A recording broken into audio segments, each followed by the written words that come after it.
Hello বন্ধুরা, কেমন আছো সবাই? তো আজকের ব্লগটা, আজকে যেহেতু রবিবার, তো আজকে যে হাট আমাদের এখানে হয়, তো বড়মশাই বাজার যাবে।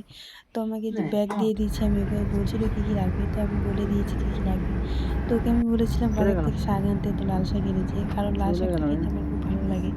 তো সেই জন্য লাল শাকটা এনেছে। আর সেটা যেহেতু আজকে রাত, আর রাতের বেলা যেহেতু শাক খায় না, সেজন্য এটা কালকে সকালে রান্না করবো, আজকে এটা ধুয়ে দেবো। তো মাছ এনেছিল, তো মাছটাকে ভালো করে ধুয়ে নিয়েছি এবং সবজি কেটে নিয়েছি। আজকে সবজি মিশালা সবজি রান্না করব। তো মাছটাকে তার মধ্যে আমি একটু ঢং করে নিলাম।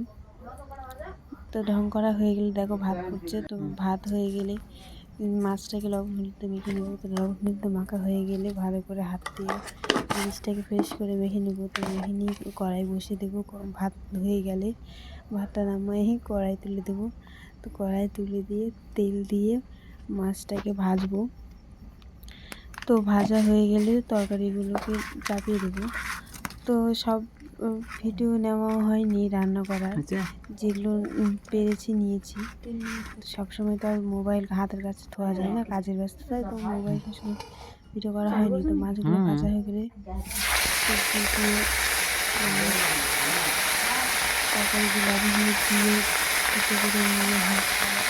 তো মাছগুলোকে ছেড়ে দিয়েছি, ভেজে নিয়ে তো ভাজা হয়ে গেলে একটা পাত্রে তুলে নেব। তো সেই পাত্রে তুলে নিয়ে সবজিগুলো দিয়ে দেবো। আর সবজিটা আজকে ছিল শিম, পেঁপে আর আলু মিশালো করে এইভাবে মাছ দিয়ে খাবে, পাতলা করে তরকারি রান্না করে দেখলেও ভালো লাগবে।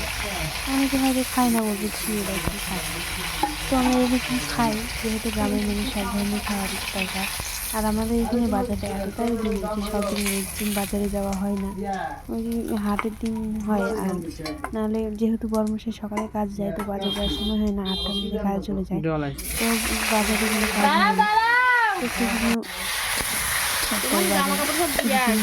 রবিবার আর বৃহস্পতিবার হাটায় হাটের বলে দেখতে পাচ্ছেন তরকারিটা আমার ছেলে গল্প করে ইচ্ছে করছে। আর তরকারিটা কষানো হয়ে গেল, তরকারিটা কষানো হয়ে গেলে ঝোল দিয়ে দেবো এবং ঝোল দিয়ে মাছ দিয়ে ফুটিয়ে নেবো ভালো করে। ফুটিয়ে নেওয়া হয়ে গেলে তারপরে আমরা খাওয়া দাওয়া করবো সবাই মিলে। কি জন্য নিয়েছি বসার জন্যই তো তো নিয়েছি। ভিডিওটা কেমন লাগলো এবং কে কে দেখছো, দেখলে অবশ্যই লাইক কমেন্ট এবং দয়া করে একটা ফলো করে দিবে। দেখা হবে অন্য কোনো ব্লগে। আর কালকে আমি লাল শাকের কী রান্না করব সেটা তোমাদেরকে অবশ্যই দেখাবো, এবং মাছের তরকারি রান্না করব, কী রান্না করবো সেটা দেখাবো।